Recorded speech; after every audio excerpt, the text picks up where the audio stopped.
Mon nom c'est Marcel Paul Tannenbaum. Euh, je suis né à Bruxelles, en Belgique, le 5 mars 1935, et donc 77 ans, ou 77 ans, comme on dit en Belgique.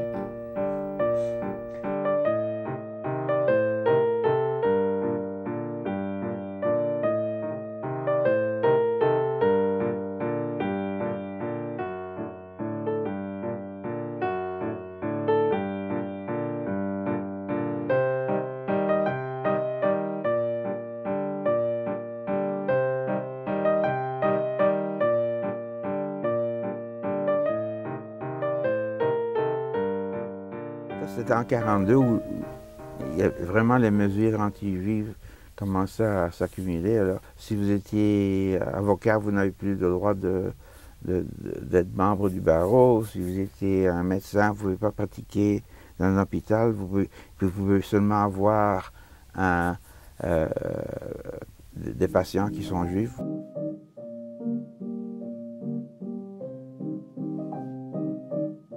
Vous ne pouvez pas déménager, il fallait que vous restiez là. Vous n'avez pas le droit d'être propriétaire de... si vous avez une radio, un poste de radio, vous deviez le remettre aux Allemands. Il y avait une collecte de toutes les choses en métal, les cuivres, tout ça. Alors, mais ça, je pense, c'était que les Allemands voulaient avoir accès à certains métaux pour être transformés en armes de guerre.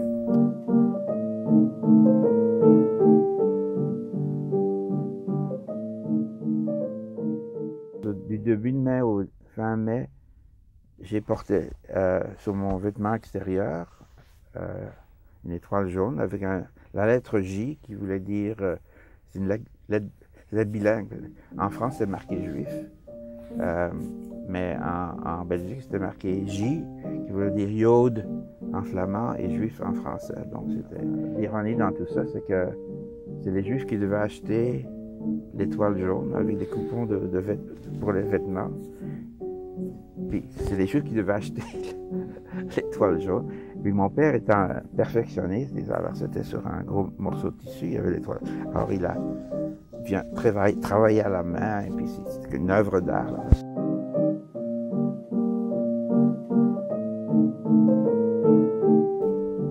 Il y avait un ordre de porter l'étoile jaune, et puis vous étiez arrêté dans la rue, là, où c'était pas une bonne nouvelle, et qu'on reconnaissait que vous étiez juif sans porter l'étoile jaune.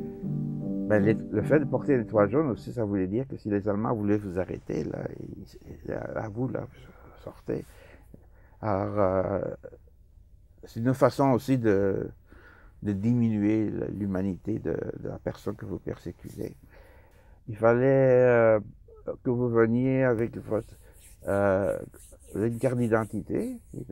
Alors là, et puis il y a une étampe marquée Yod juif, il est marqué une étampe.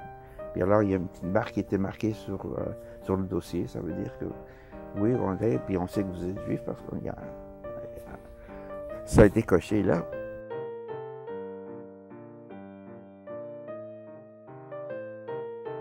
Les Allemands faisaient, oui, les nazis faisaient chaque fois qu'ils occupaient un pays, ils créaient une association juive.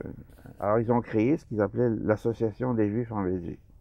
Il y avait seulement 8% et demi des Juifs qui étaient citoyens belges. La plupart des Juifs en Belgique n'étaient pas citoyens.